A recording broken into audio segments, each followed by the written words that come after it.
I'd like to welcome my guests for today, Matt Bennett and Michelle Cote, and they have a fascinating project that they're working on, and I'm going to let them tell you all about it. So Matt, welcome today, and Michelle, welcome. It's great to have you.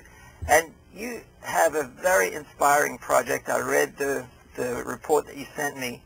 So why don't you tell us what it is that you're working on? Great, thank you. It's a pleasure to be here today. In the big picture, our project really is about helping people align their actions with their thoughts. And the premise for the project, and few people I think among your viewership would disagree, is that the state of our society right now is such that there are so many critical social issues that need our response in our action. And we deeply believe that lots of people right now are asking those questions of how can I get involved, how can I help, and how can I do so in a way that would have an impact. Yeah. And so we've designed this project in response to those questions to help inspire people to become more socially aware and engaged, and to equip them to do so in a way that has a difference. Okay, so this project, what is it going to look like? What does it look like now, and what is it going to look like in, say, 5 years and in 10 years?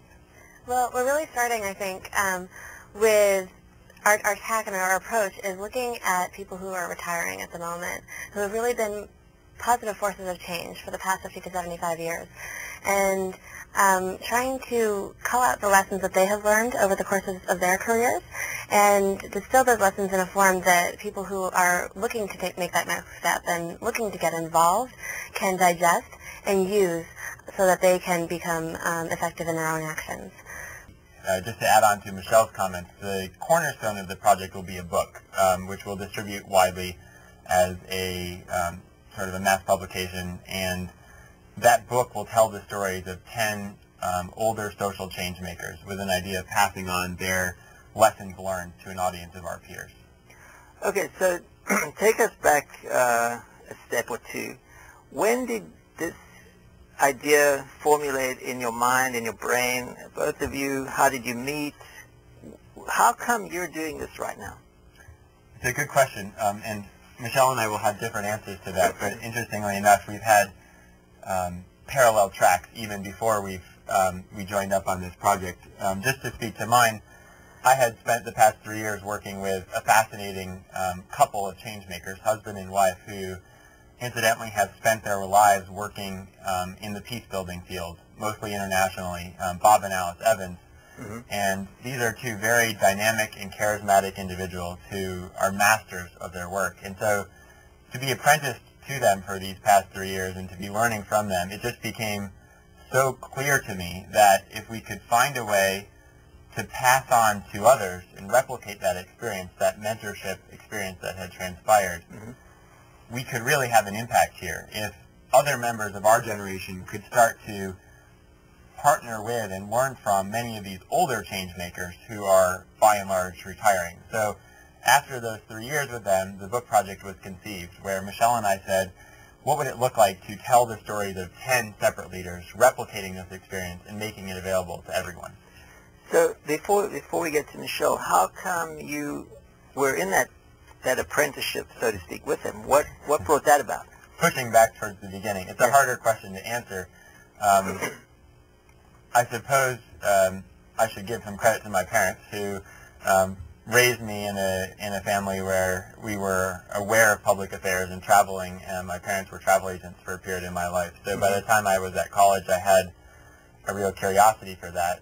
And just speaking personally, some of my most pivotal experiences were living overseas in Africa and Latin America, and being myself immersed in those kinds of situations and learning from and growing with some really fascinating dynamic individuals. And so stepping back from those experiences, it was those initial seeds that were planted overseas that have continued to grow and blossom and have propelled me into this field.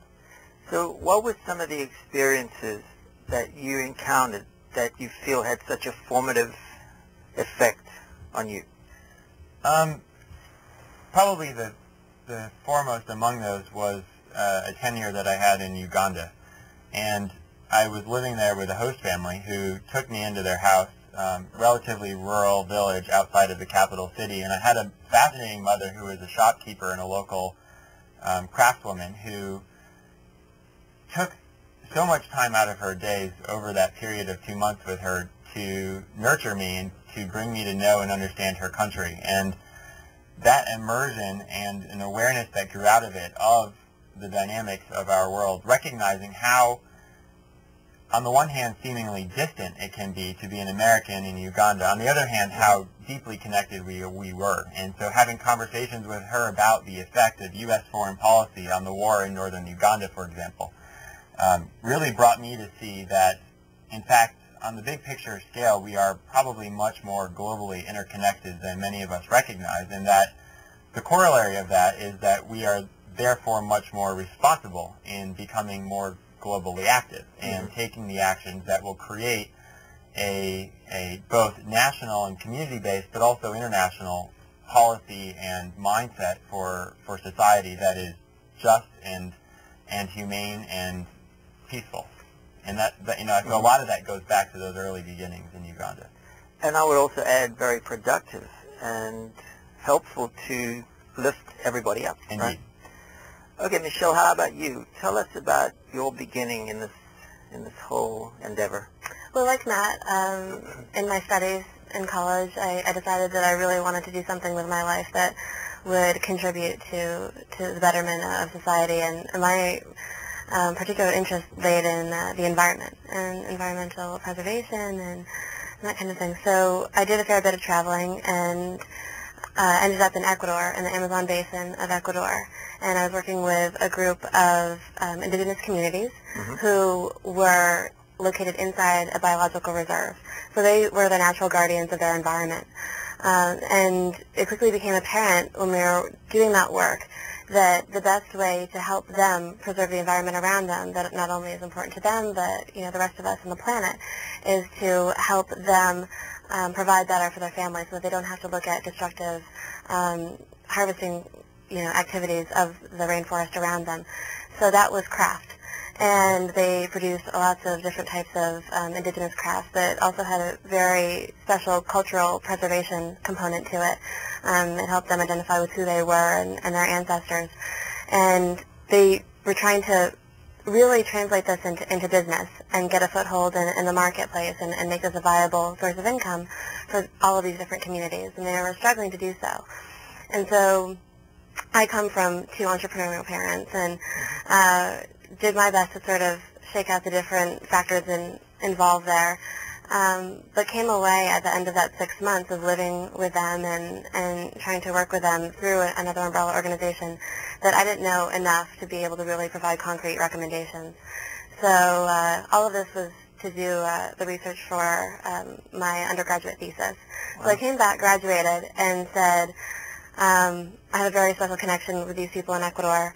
I want to do something that is in the nonprofit sector. What are my options? And came across a great organization in Hartford, Connecticut called Age Artisans. And that's exactly what they do. They work with craftspeople all over the world to help them make their craft a viable business for them, an income opportunity.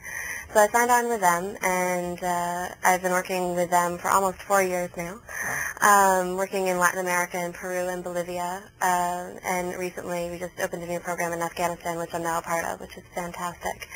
So the experience through that organization has helped me understand what the possibilities are, and through my friendship with Matt, we were looking at, okay, so besides contributing in this way and working with the amazing people that are part of that organization, what's next personally for us? And how can we continue to make an impact and a difference beyond the roles that we've now sort of mastered and take on more leadership? And that's when we sort of started brainstorming this idea. And it really happened gradually. It was over dinners in the evening, and every time we got together we would just sort of exchange ideas, and finally we sort of come to the conclusion we really need to devote a lot of our energy to this and try to do it full time if possible. So that's how we have got to where we are.